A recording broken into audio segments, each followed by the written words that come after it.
New documents reveal the situation inside one of the state's most troubled public utilities is even more severe than originally known.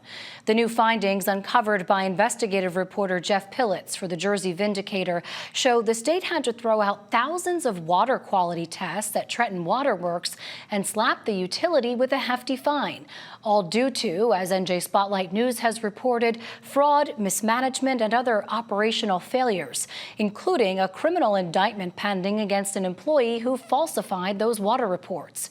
The new revelations come as state regulators are pressuring Trenton leaders to get on board with an effort to regionalize control of the utility. Jeff Pillitz joins me now to break down what the new discoveries mean for the city of Trenton and the people who rely on the system. Jeff, good to see you as always. I want to start with the top line here. What exactly did you learn and have we learned about just how deep of a problem this is and how deep it ran within Trenton Water Works?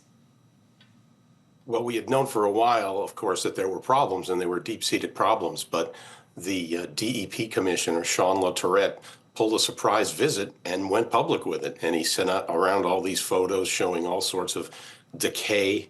The roof was caving in. There were extension cords in water and things like that. So he seemed to put a lot sharper focus on it. He seemed to be quite upset. He claims that it's the worst he's ever seen and the worst water utility in New Jersey, and that it's in threat of imminent collapse. So he's upset. He's going on the offensive, and he's taken this thing to a new level now. Yeah, I mean, the utility itself was fined a couple $100,000, found in violation of several things. But I'm thinking about the safety of the drinking water as well, when, as you report and as we've reported, 90% of the samples were thrown out, tossed for being invalid. What can you tell us about sort of the current status of how folks are feeling in the city and whether or not they should have trust in what they're getting out of their tap? For the first time, it seems that this issue really seems to have reached down into the populace, into the grassroots. If you look at social media websites around the city, there are dozens of people commenting. There are people really seem to be aware now that there is an imminent threat. The water appears to be safe now, but they said it was safe before. And it turns out they threw out 90% of the samples because there was a fraudulent water sampler. So if we went basically a whole year not knowing what the quality of the water was during that time, so you can't really say with confidence what the quality of the water is. I think it's okay. They say it's okay.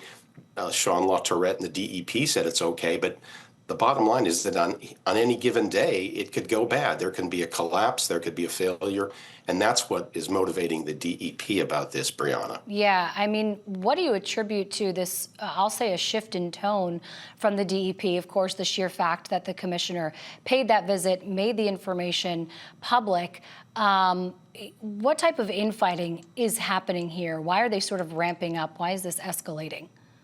I think there's a lot going on in terms of that. I think that the DEP commissioner is now a short timer. The Murphy administration has only got a few months, 4 or 5 months left, 6 months left. So I think everybody's positioning for what's going to happen next. The city seems to have changed its tone too. They seem to be very amenable to having a study of a regional authority that would take over governance of the water authority. That seems to have changed all of a sudden as these billboards have sprung up around Trenton. There seems to be somewhat of a grassroots push against a takeover.